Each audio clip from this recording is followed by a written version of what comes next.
At my niece's birthday party, the gift bags had labels family, VIP, and everyone else who mattered. My daughter got one marked Try Harder next year. I didn't yell, didn't fall apart. I just took her hand, said thank you, and walked out. But that was the last day I let my sister write the story. If you're watching this from your cozy corner of the world, drop your city in the comments below. I'm curious where my story lands tonight. Because what I'm about to tell you isn't just about a birthday party gone wrong. It's about the moment you realize the people who are supposed to love you most have been keeping score all along. Now, let's jump into what really happened that October afternoon in Willow Ridge, North Carolina. My name is Claire Whitmore. I'm 38 years old, a fourth grade teacher, and a single mother to the most beautiful soul I know, my 9-year-old daughter Hazel. We live in one of those small southern towns where everyone knows your business before you do, where church gossip travels faster than Wi-Fi, and where family reputation means everything. My older sister Jennifer, or Jen as everyone calls her, is Willow Ridge royalty, president of the PTA, head of the church hospitality committee, owner of the town's most successful boutique real estate agency. She married money, kept her figure, and raised two picture-perfect daughters who win every pageant they enter. Me? I married for love, got divorced when that love turned into something else, and I've been teaching other people's children while raising my own on a teacher's salary. But here's what you need to understand. I never minded being in Jen's shadow. I was proud of her. I defended her when people called her cold. I made excuses when she forgot my birthday 3 years running. I even smiled when she introduced me at functions as my sister Claire. Bless her heart, she tries so hard. That Saturday in October started like any other family gathering. My niece Madison was turning 10, and Jen had rented out the entire Willow Ridge Country Club. Pink and gold everything. A 3-tier cake that cost more than my monthly grocery budget. A DJ, a photo booth, and yes, gift bags that looked like they came straight from a celebrity event planner's portfolio. Hazel had spent the morning making Madison a handmade card. She'd used her best markers, drawn hearts and rainbows, and written in her careful cursive, "Happy birthday to the best cousin ever." She was so excited to give it to her. We arrived 15 minutes late because my car wouldn't start, and I had to call my neighbor for a jump. When we walked in, Jen barely looked up from directing the photographer. "Oh, Claire, you made it." "Hazel, sweetie, the kids are over there." The party was exactly what you'd expect from my sister. Organized activities every 15 minutes. Professional face painters. Even a small petting zoo in the garden. Hazel tried to join the group of cousins and neighborhood kids, but I watched as Madison whispered something to her friends, and they all giggled, moving away when Hazel approached. My chest tightened, but I told myself kids would be kids. 3 hours later, after the cake cutting and the professional magic show, Jen announced it was time for gift bags. The children lined up, and that's when I noticed the labels. Some bags had gold tags reading VIP family, others had silver tags, special friends. The regular ones said, guests. Hazel stood in line, that sweet smile on her face, waiting her turn.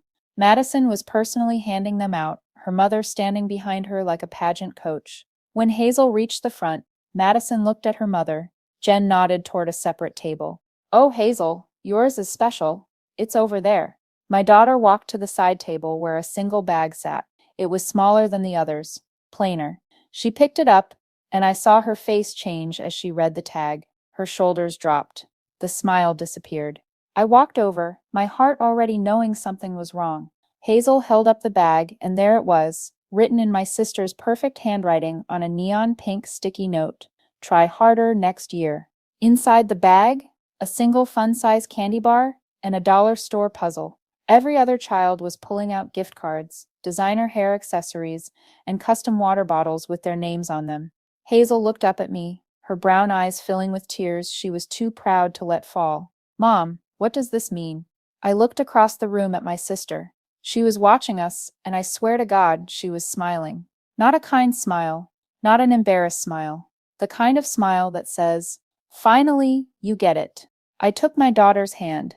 "It means we're leaving, baby." "But Mom, the party's not over." "Yes, it is." We walked past the dessert table, past the photo booth where happy families were posing, past my mother who called out, "Claire, where are you going?" I didn't stop. I didn't explain. I just held my daughter's hand and walked out of that country club like we were walking out of a burning building. In the car, Hazel finally cried. Not the dramatic sobs of a child who didn't get what they wanted. The quiet, confused tears of a child who'd been deliberately hurt by someone who was supposed to love her. Mom, why would Aunt Jen do that? I gripped the steering wheel, my knuckles white. I don't know, sweetheart. But that was a lie. Because sitting in that parking lot, watching my daughter's faith and family crumble, I realized I did know. I'd always known. I just hadn't wanted to see it. The signs had been there for years, written in a language only the deliberately blind refuse to read, and I'd been fluent in denial. But that sticky note? That was my sister finally saying the quiet part out loud. By the time we got home, my phone was buzzing like a hornet's nest. 7 missed calls from my mother, text messages from cousins, even a voicemail from my Aunt Ruth, who lived 3 towns over. News travels fast in Willow Ridge, but judgment travels faster. I turned off my phone and focused on Hazel. We made hot chocolate, built a blanket fort in the living room, and watched her favorite movie. I held her until she fell asleep, her head on my lap, her breathing finally steady, but I didn't sleep. I couldn't. Every time I closed my eyes, I saw that sticky note, those 4 words that had reduced my daughter to something that needed to try harder. Try harder at what? Being family? Existing? Sunday morning came with my mother at my door. Dorothy Whitmore, 71 years old, dressed for church, and ready to fix this misunderstanding. Claire, honey, you need to apologize to your sister. I almost laughed. I need to apologize? You made a scene. You embarrassed her in front of everyone. Mom, did you see what she did to Hazel? My mother waved her hand dismissively, the same gesture she'd been using to minimize my feelings for 38 years. It was probably just a mix-up. You know how chaotic those parties get. Jennifer said Hazel's real gift bag got lost, and she had to make do with what she had. With a sticky note that said try harder next year. Don't be dramatic, Claire. You've always been too sensitive about these things. There it was. The family narrative I'd been assigned since birth. Jennifer, the successful one. Claire, the sensitive one. Jennifer, the one who does everything right. Claire, the one who overreacts. Mom, she deliberately humiliated my daughter. She would never. Jennifer loves Hazel. When's the last time she invited Hazel to anything that wasn't a public event? When's the last time Madison had a playdate with her cousin? When's the last time Jennifer called just to see how we were doing? My mother's face hardened. Your sister is busy. She has responsibilities. The PTA, the church, her business, and I don't? It's different, honey. You know it's different. I did know. In my family's economy, Jennifer's currency was worth more than mine. It always had been. But if you're watching this, and you've ever been the less than sibling, drop a comment. Tell me I'm not alone in this.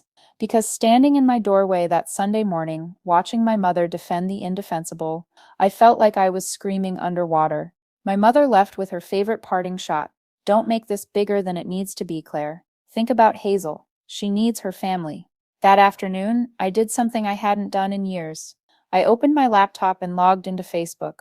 I rarely used it, but I knew my sister lived on there, documenting every perfect moment of her perfect life. The party photos were already up, hundreds of them, Madison in her custom dress, the elaborate decorations, happy children with their gift bags.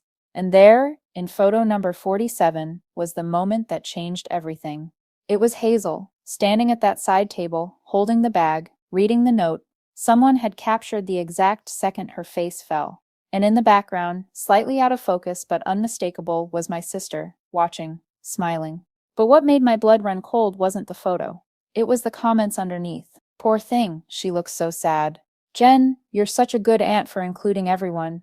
Love how you made special bags for each child. And my sister's response, every child got exactly what they deserved. I screenshotted everything. Monday arrived with Hazel not wanting to go to school. Everyone's going to know, she said. And she was right. In a town like Willow Ridge, Madison would make sure of it. But we went anyway, because that's what we do. We show up, we try harder. I dropped her off and headed to my own classroom, trying to prepare for a day of teaching when my mind was everywhere but on lesson plans. During my lunch break, I got a text from Hazel's teacher, Mrs. Patterson. Claire, could you stop by after school? We need to talk. My stomach dropped. Mrs. Patterson was waiting in her empty classroom, her face carefully neutral. Claire, I need to ask you something. and I need you to be honest. Is everything okay at home? What? Yes, of course. Why? She hesitated. Madison Miller told several students that Hazel is struggling, that your family is concerned about her behavior, and that's why she received a different gift bag at the party. She said you're going through some financial difficulties and emotional challenges. I felt the floor tilt. She said, what? She was very specific.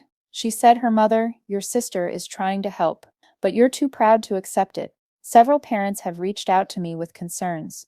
Mrs. Patterson, none of that is true. I didn't think so, but I had to ask. Hazel is a wonderful student. But Claire, this isn't the first time something like this has happened. What do you mean? Mrs. Patterson walked to her desk and pulled out a folder. 3 weeks ago, Hazel was supposed to receive an invitation to perform in the school talent show. She'd auditioned and made it, but the invitation was sent home through Madison to give to her cousin since they live closer to you than the school. My mouth went dry. Hazel never got an invitation. I know. Madison told me she delivered it, but when Hazel didn't show up for rehearsals, she said you decided it was too much pressure for her. I sank into a student chair, my mind racing. There's more, isn't there? Mrs. Patterson nodded. The Springfield trip, the reading celebration, the art show submission.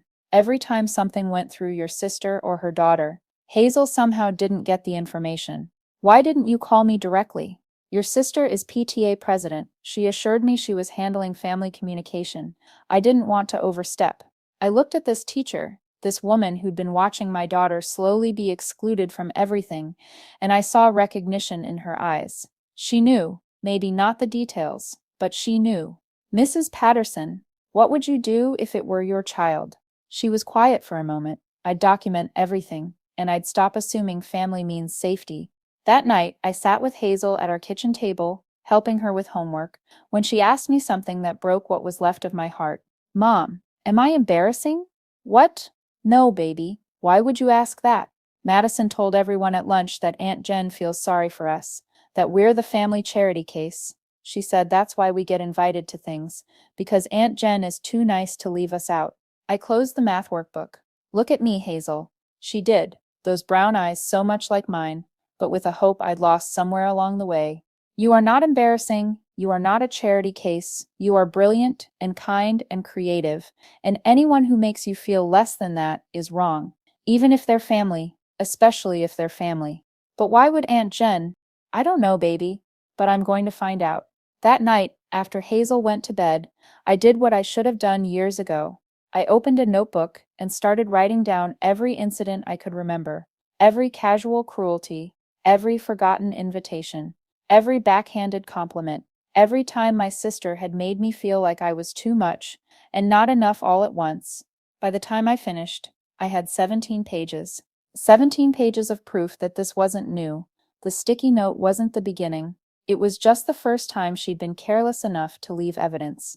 But here's the thing about patterns. Once you see them, you can't unsee them. And what I saw made me realize something that chilled me to my core.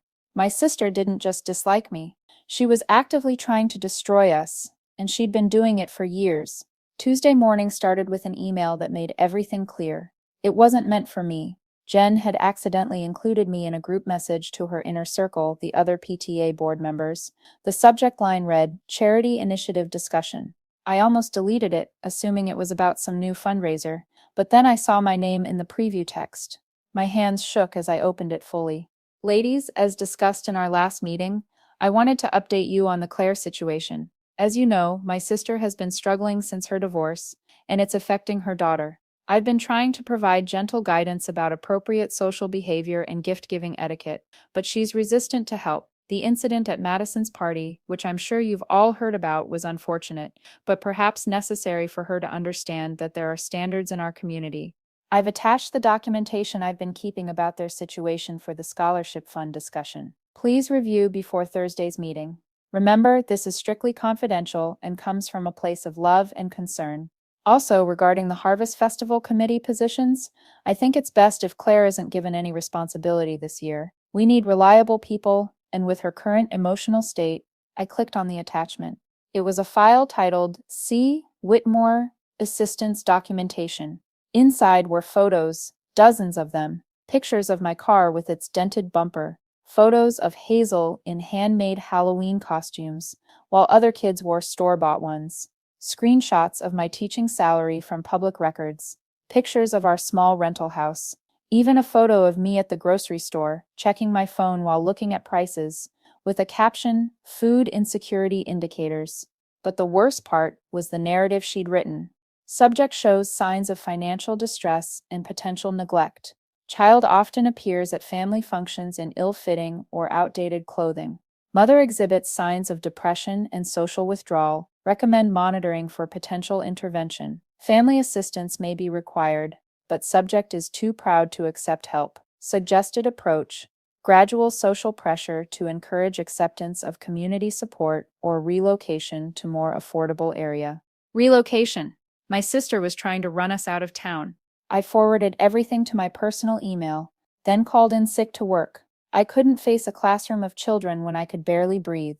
Instead, I drove to the one person who might tell me the truth. My Aunt Ruth. Ruth lived in Maplewood, about 40 minutes from Willow Ridge. She'd moved there after a falling out with my mother years ago, something nobody talked about, but everyone remembered. She opened her door, took one look at my face, and pulled me into a hug. "I wondered when you'd finally come," she said. We sat in her kitchen, the same one I remembered from childhood, and I showed her everything. The photos from the party, the email, the documentation. She read it all in silence, her face growing harder with each page. "Claire, honey, I need to tell you something, and it's going to hurt. I don't think anything could hurt more than this. This isn't new. Jennifer's been doing this since you were children." "What do you mean?" Ruth stood and walked to an old filing cabinet in the corner. She pulled out a manila folder and handed it to me. Inside were letters, dozens of them, all addressed to me, all unopened, all from various colleges.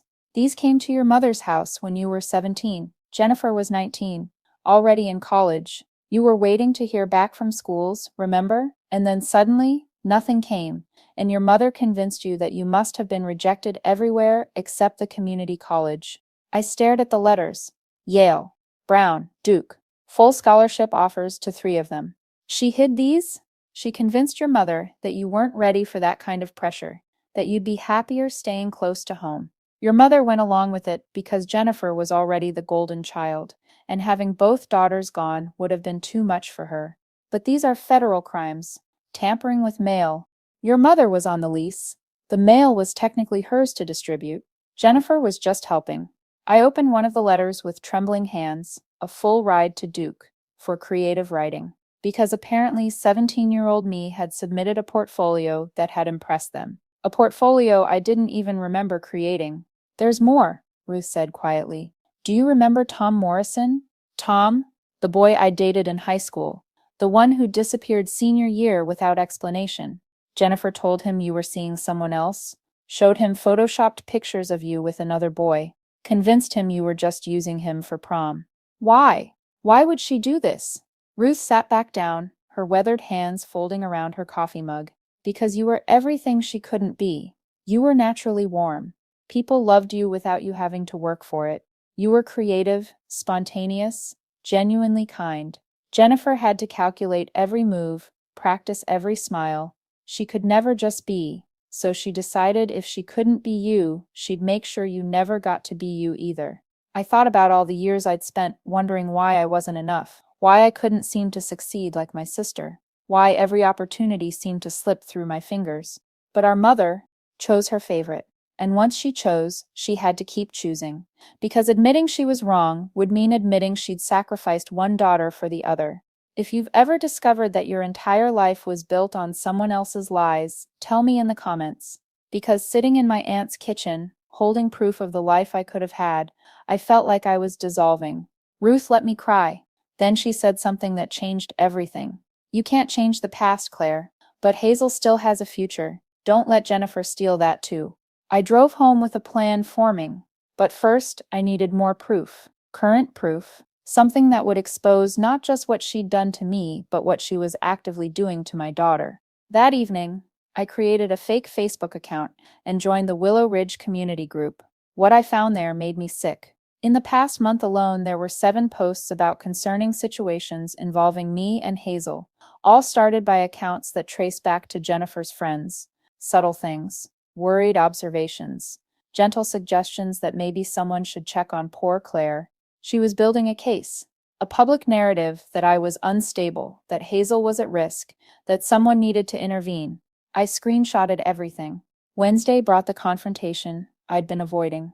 Jennifer showed up at my door at 7 in the morning, dressed for success and ready for war. "We need to talk," she said, pushing past me into my house.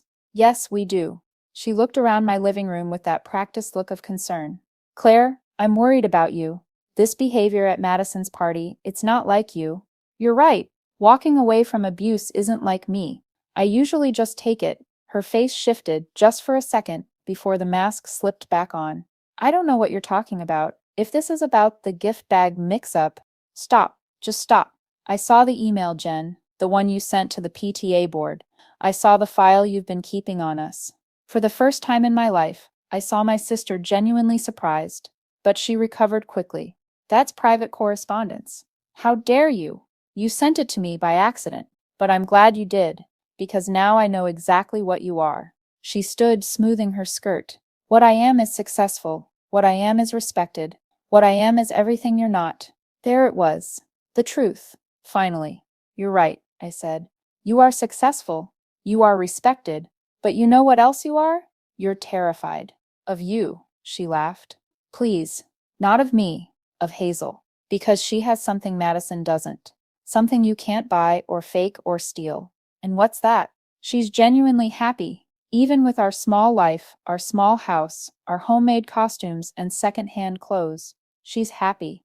And that threatens everything you've built, doesn't it? The idea that maybe all your success doesn't mean anything if a 9-year-old girl in hand-me-downs is more joyful than your daughter in designer dresses." Jennifer's face went cold. "You always were too emotional. It's why you'll never be anything more than what you are. A small-town teacher with a failed marriage and a daughter who'll grow up just like you. Ordinary. Maybe. But at least she'll grow up knowing how to love without keeping score." She walked to the door, then turned back. "You should have taken the hint years ago, Claire. This town, this family, we have standards, and you don't meet them." "You're right. I don't meet them. I exceed them." She laughed. "We'll see about that. The Harvest Festival is next week. The entire town will be there, including some people from Child Protective Services who've been made aware of your situation. Funny how concerned citizens sometimes feel compelled to report things." My blood went cold. "You wouldn't. I'm just a concerned aunt looking out for my niece's welfare. After all, we have documentation of your struggles. Photos, witness accounts, even teachers' reports about Hazel's declining social integration. You're the reason for that decline. Prove it." She left, and I stood in my doorway watching her drive away in her pristine white Mercedes. She thought she'd won. She thought she'd threatened me into submission or silence. She was wrong. Because what Jennifer didn't know was that while she'd been building her case against me, I'd been building something too. But I needed one more thing. One piece of evidence that would destroy her carefully constructed narrative. And I knew exactly how to get it. Thursday came with an unexpected ally. Mrs. Patterson called me during my lunch break. "Claire, I've been thinking about our conversation. I have something you need to see." We met in her classroom after school. She handed me a USB drive. "What's this?" "Security footage from the school. I had my husband pull it. He works in IT for the district." She paused. "There's video from 3 weeks ago, the day Madison was supposed to give Hazel the talent show invitation." I plugged it into her computer. The grainy footage showed the hallway outside the cafeteria. There was Madison, holding a bright yellow envelope, the kind they used for special announcements. Hazel approached her, smiling. Madison looked around, then very deliberately tore the envelope in half and threw it in the trash. When Hazel asked about it, Madison shrugged and walked away. "There's more," Mrs. Patterson said, clicking to another file. "This is from last spring." The footage showed Madison taking something from Hazel's backpack during recess. It was her art project, the one she'd worked on for weeks for the county fair submission. Madison stuffed it in the garbage can. "I had no idea," Mrs. Patterson said quietly. "I should have been watching more carefully." "It's not your fault. They were careful. This was calculated. Claire, there's something else. Yesterday, after you left, I got a call from Jennifer. She expressed concerns about your mental state. She suggested that maybe Hazel should be evaluated for special needs, that perhaps your situations was affecting her development. She's trying to build a case for CPS. I know, which is why I documented the call and reported it to the principal as potential harassment. I also pulled Hazel's records. Straight A's, perfect attendance until this year, glowing peer reviews. If anyone tries to suggest she's struggling academically or developmentally, they'll have to go through me. I hugged this woman who just handed me weapons in a war I hadn't wanted to fight. That evening, I sat down with Hazel for the hardest conversation of our lives. Baby, I need to ask you something, and I need you to be completely honest. Has Madison been mean to you at school? Hazel looked down at her hands. It's okay, Mom. No, it's not. Tell me. The floodgates opened. Madison had been systematically destroying Hazel's social life for 2 years, spreading rumors, stealing homework, telling other kids that Hazel had lice, that we were homeless, that I was crazy. She'd even created a burn book style list ranking kids by popularity, with Hazel at the bottom labeled try harder. Why didn't you tell me? Because she said if I did, Aunt Jen would make sure we had to move away. And I didn't want to leave my friends. What friends, baby? Who's still talking to you? Just Emmy. But she has to do it in secret. Emmy Chen, the pastor's daughter. I made a mental note to call her mother. Friday arrived with battle lines drawn. The harvest festival was tomorrow, and according to the email chains I'd been monitoring from my fake account, Jennifer had arranged for half the town to be watching for concerning behavior from me. She'd even suggested to someone that they should be ready to intervene if Claire seems unstable. But I had my own plans. I spent Friday night not at home, but at Ruth's house. We were creating something. A presentation, a truth bomb that would detonate in the middle of Jennifer's perfect world. Are you sure about this? Ruth asked as we compiled everything. She threatened to call CPS on me. She's been destroying my daughter's childhood. Yes, I'm sure. It's going to blow up your entire family. My family already blew up. They just painted over the damage and called it perfect. Saturday morning, the Harvest Festival. The entire population of Willow Ridge would be there, including Jennifer's carefully cultivated audience of supporters, including the CPS worker she'd somehow convinced to attend just to observe. I dressed Hazel in her favorite dress, the one that made her feel confident. I wore my teaching best, professional but approachable.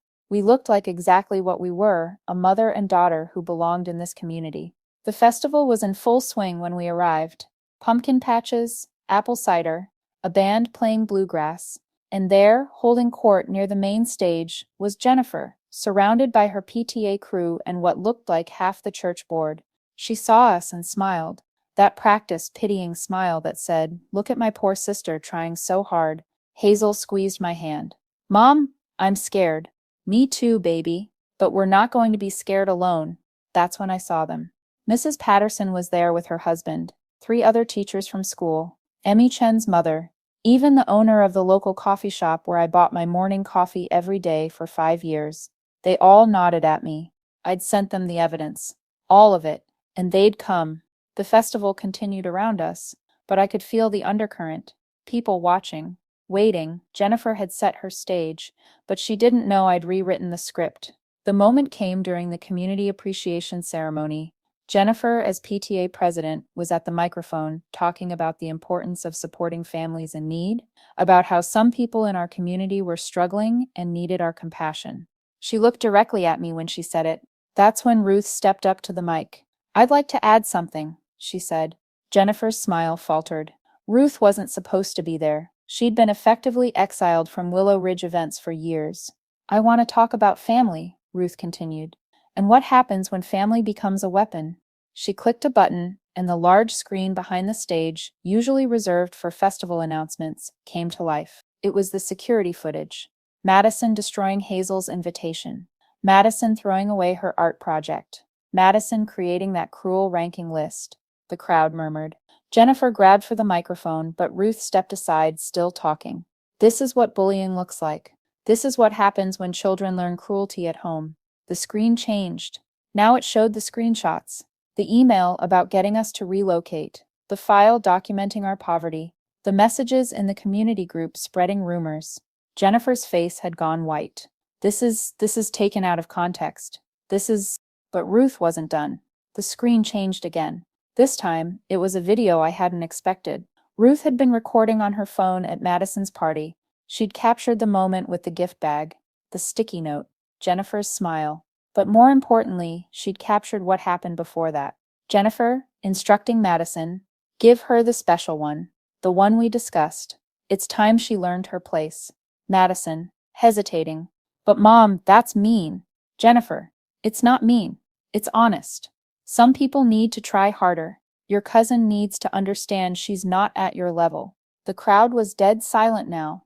Even the band had stopped playing. But if you think this was the worst part, you're wrong.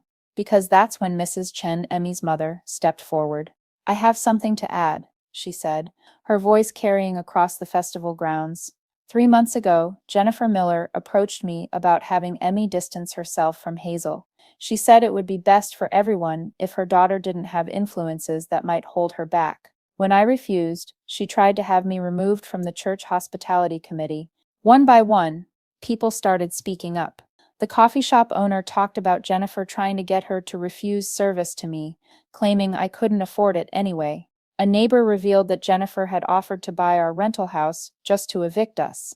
The school librarian admitted that Jennifer had tried to have Hazel removed from the advanced reading program, claiming nepotism because I was a teacher. But the killing blow came from someone unexpected. Madison. My 10-year-old niece walked up to the microphone, tears streaming down her face. I'm sorry, Hazel, she said, her voice shaking.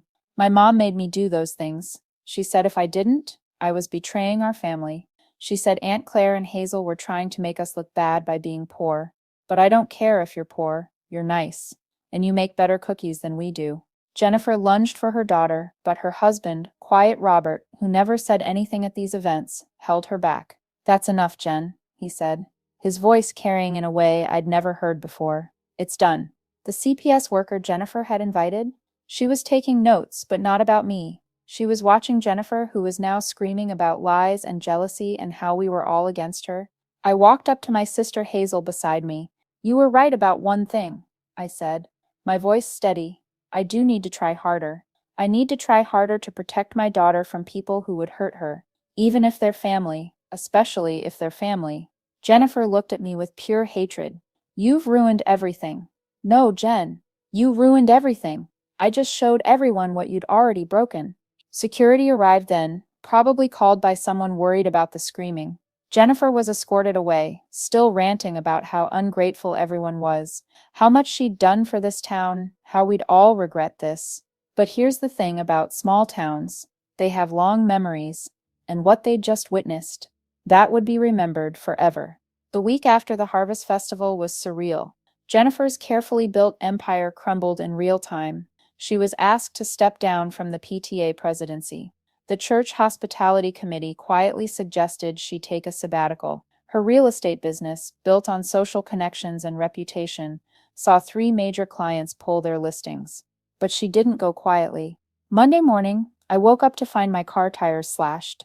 Tuesday, someone called my principal claiming I'd been drinking on school property. Wednesday, a letter arrived from a lawyer threatening a defamation lawsuit. Thursday, CPS actually did show up, responding to an anonymous tip about child neglect. The CPS worker was the same one from the festival. She looked around my clean, modest home, interviewed Hazel with me present, reviewed the file of evidence I'd compiled, and then said something I'll never forget. Miss Whitmore, it's clear to me that the only danger to your daughter has been systematically addressed. However, I do have concerns about the person who made this false report. Filing a false CPS claim is a crime. Jennifer had signed the complaint. She'd been so angry, so desperate to hurt us, that she'd forgotten to remain anonymous. But the worst was yet to come. Friday afternoon, my mother showed up. For the first time in my life, Dorothy Whitmore looked old, fragile, lost. How could you do this to your sister? She asked, sitting in my kitchen like she was at a funeral. How could she do this to my daughter? She was trying to help you, to motivate you to do better. I pulled out the folder Ruth had given me, the college acceptance letters, the scholarships. I laid them out in front of my mother and watched her face change. You knew, I said. It wasn't a question. She said you weren't ready, that you'd be overwhelmed. I was 17. I was brilliant, and you let her steal that from me. She was looking out for you. She was eliminating competition. And you helped her. My mother's hands shook as she picked up the Yale letter. I thought if you stayed close, you'd be safer, happier. You thought if I stayed small, Jennifer would shine brighter. That's not. Mom, I need you to leave. Claire, leave. And don't come back until you're ready to admit what you did, what you chose, what you sacrificed. She left, and I knew she'd never come back. That kind of admission would require dismantling her entire identity as a mother, and Dorothy Whitmore didn't have that kind of courage. Saturday brought an unexpected visitor. Robert, Jennifer's husband, stood at my door, holding a box. "These are Hazel's," he said quietly. "Things Madison had taken over the years. She wanted to return them. Inside were hair clips, a favorite pen, a small trophy from second-grade reading competition, even the friendship bracelet Hazel thought she'd lost at last year's Christmas dinner. Robert, Jennifer's staying with her college roommate in Charlotte," he said. We're figuring things out. I'm sorry. Don't be. I've been watching this happen for years and did nothing.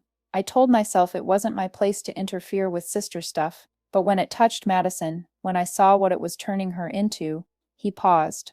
Madison's in therapy now. She wants to apologize to Hazel properly, when you're ready. Maybe after some time. He nodded and turned to leave, then stopped. Claire, that presentation at the festival? People are calling it the Willow Ridge Reckoning. Jennifer's name has become a verb. To pull a Jennifer means to destroy yourself through your own cruelty. After he left, I sat with Hazel as she went through the box, reclaiming pieces of herself she thought were gone forever. "Mom," she said, holding the friendship bracelet, "do you think Madison and I could be friends? Real friends? Someday? I don't know, baby. People can change, but they have to want to change. Did Aunt Jen want us to be poor? How do you explain generational jealousy to a 9-year-old? How do you tell her that sometimes family hurts you not because you've done something wrong, but because your existence reminds them of everything they're not? No, baby. She wanted us to believe we were less than we are, but we're not poor. We're rich in all the ways that matter. Like how? Like how you make friends with the cafeteria ladies and they save you extra cookies.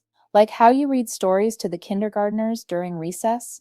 Like how you made Madison that birthday card even though she'd been mean to you. That's wealth, Hazel. That's the kind of rich that matters. Sunday came with church. I hadn't been in months, but something made me want to go. We walked into whispers and stares, but also nods of support. Mrs. Chen saved us seats. Mrs. Patterson squeezed my hand. Even the pastor's sermon seemed pointed. Truth spoken in love is still truth, even when it burns. After service, in the fellowship hall, something remarkable happened. People approached us, not with pity or gossip, but with apologies. I should have seen it. I should have said something. I'm sorry we let this happen. The town that had watched Jennifer slowly destroy us was finally seeing their complicity. Their silence had been permission. But the most surprising approach came from Margaret Donnelly, the woman who'd been in line for PTA president before Jennifer swooped in 5 years ago. "I have something for you," she said, handing me an envelope. Inside was a check for $5,000. "What is this?" "The PTA Emergency Fund. Jennifer had been denying your requests for Hazel's field trip scholarships, claiming the fund was empty. It wasn't. This is what Hazel should have received over the past 3 years. It's yours." I tried to hand it back. "We can't." "You can, and you will. It's not charity. It's restitution." That afternoon, I took Hazel shopping. Not to the thrift store, not to the clearance rack, to the regular store where she could pick out clothes that fit, that were new, that made her feel like every other kid in her class. Watching her twirl in a dress she'd chosen herself, seeing her smile without checking if it was okay to be happy, I realized something. Jennifer had been right about one thing. We did need to try harder. We needed to try harder to believe we deserved good things. Monday brought a call that changed everything. It was from Duke University. Someone had sent them the story, the whole story, including copies of my acceptance letter from 21 years ago. "Miss Whitmore, we'd like to discuss our returning student program. Your original acceptance still stands, should you choose to pursue it. We also have programs for faculty with children and excellent schools in the area for your daughter." My hands shook as I wrote down the information. A second chance at the life that had been stolen from me. But then I looked around my little house, at the wall covered in Hazel's artwork, at the garden we'd planted together, at the life we'd built from scratch after my divorce, after everything fell apart. Was this life really less than what I could have had? Or was it just different? That's when my phone rang. It was Jennifer. You destroyed my life, she said without preamble. No, Jen, you destroyed your life. I just held up a mirror. Everything I built, everything I worked for, was built on our bones, mine and Hazel's. You're going to regret this. I'm going to make sure. I hung up. For the first time in my life, I hung up on my sister because I realized I didn't need to hear the rest. The threats, the manipulation, the attempts to make me feel guilty for defending my child. I was done. But Jennifer wasn't. Tuesday morning, I woke to find flyers all over town. They had my yearbook photo and the words, Claire Whitmore, homewrecker, liar, unstable mother, keep your children away. By noon, they were all gone. The town had collected them, every single one, and delivered them to the police station. Jennifer was arrested that afternoon for harassment and defamation. She called me from jail. One phone call and she used it on me. Please, she said, and for the first time in our lives, my sister sounded broken. Please don't let them do this to me. I'm not doing anything to you, Jen. You're experiencing consequences. Maybe for the first time in your life. I'm your sister. No, you're someone who shared my parents. Being family isn't about blood. It's about love. And you've never loved me. You've only ever seen me as competition. That's not true. I protected you. From what? Success? Happiness? Love? She was crying now. Jennifer, who never cried, who said tears were manipulation, was sobbing. I was so jealous, she whispered. You were so easy to love. Everyone loved you without you even trying. Do you know what it's like to work for every smile, every approval, while your sister just exists and people adore her? So you decided to destroy me? I decided to win. And what did you win, Jen? What prize did you get for destroying your sister and traumatizing your niece? Silence. I'll make bail, she finally said. Robert will pay it. Robert filed for divorce this morning, and a restraining order. Madison told him about other things. Things you've done. He's protecting his daughter from you. The line went dead. I stood in my kitchen, holding the phone, and felt nothing. Not satisfaction, not vindication, just empty. Because no matter how necessary it had been, I'd just watched my family implode, and even when family hurts you, losing them leaves a hole. 6 months later, I stood in my classroom, packing up for summer break. But this time, it was different. This would be my last summer as a Willow Ridge elementary teacher. I'd accepted Duke's offer, not for the full degree program, but for their continuing education certification in creative writing instruction. Hazel would attend the laboratory school on campus. We'd keep our house here, rent it out, and try something new for a year. If it worked, we'd stay. If not, we'd come home. But at least we'd try. The town had changed since what everyone now called the reckoning. Jennifer's house had a for sale sign. Robert and Madison had moved to a smaller place across town. The PTA had implemented new anti-bullying policies with real teeth. And somehow, in the midst of all that destruction, a community had remembered what it meant to protect its vulnerable members. Hazel was thriving. Her confidence had returned. Along with her smile, she'd performed in the spring talent show, reading a poem she'd written about resilience. She got a standing ovation. Madison was there, in the back, clapping with tears on her face. They weren't friends yet, might never be, but they'd found a careful peace. As for Jennifer, she'd taken a plea deal. Community service, mandatory therapy, and a restraining order keeping her away from us. She'd moved to Atlanta, started over. I heard through Ruth that she was working as an office manager, living in a studio apartment, rebuilding from scratch. Part of me hoped she'd find peace. Most of me just hoped she'd stay away. My mother never came back. She sent a card for Hazel's birthday, a generic one with $20 inside, and no personal message. We saved the money, donated it to the school's anti-bullying program in Dorothy Whitmore's name. It seemed fitting. The last day of school, Mrs. Patterson helped me carry boxes to my car. You know, she said, what you did took incredible courage. It wasn't courage. It was exhaustion. I was too tired to keep pretending everything was okay. Sometimes those are the same thing. As we loaded the last box, she handed me something. It was a small framed photo from the Harvest Festival, not from the confrontation, but from after. Hazel and I were standing together, surrounded by people who'd stepped forward to support us. We looked shell-shocked but standing. For your new office, she said, to remember you're not alone. That evening, Hazel and I sat on our front porch, eating ice cream and watching fireflies. Our neighbor waved. The couple across the street called out their congratulations on Duke. The mail carrier stopped to chat about the weather. Normal things, peaceful things. Mom, Hazel said, are you scared? About moving? Terrified. But we're still going? We're still going? Why? I thought about how to explain it. How do you tell a child that sometimes the scariest thing isn't staying in pain but leaving it behind? That sometimes the bravest thing you can do is admit you deserve better? Because, baby, we spent so long trying harder to fit into someone else's idea of who we should be. Now it's time to try harder to be ourselves. What if ourselves isn't enough? Then we'll try harder. But this time, we'll be trying for us. A car drove by slowly. Inside, I could see Jennifer. She wasn't supposed to be here. The restraining order was clear, but there she was. She looked different. Smaller, deflated. Our eyes met for a moment, and I saw something I'd never seen before, regret. Real, bone-deep regret. Then she was gone. Hazel hadn't noticed, too busy trying to catch fireflies in her hands. I watched my daughter, this resilient, beautiful soul who'd survived an attempt to dim her light, and I made a decision. I pulled out my phone and typed a message to Jennifer's old number, not knowing if she'd get it.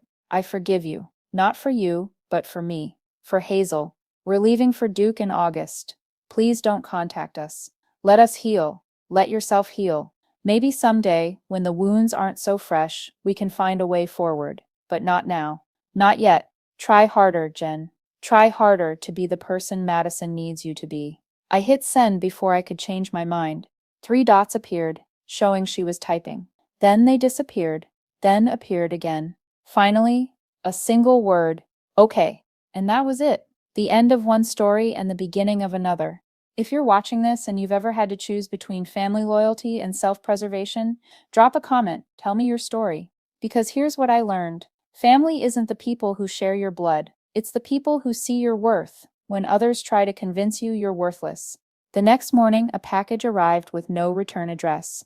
Inside was a single item, Hazel's baby bracelet, the one from the hospital when she was born.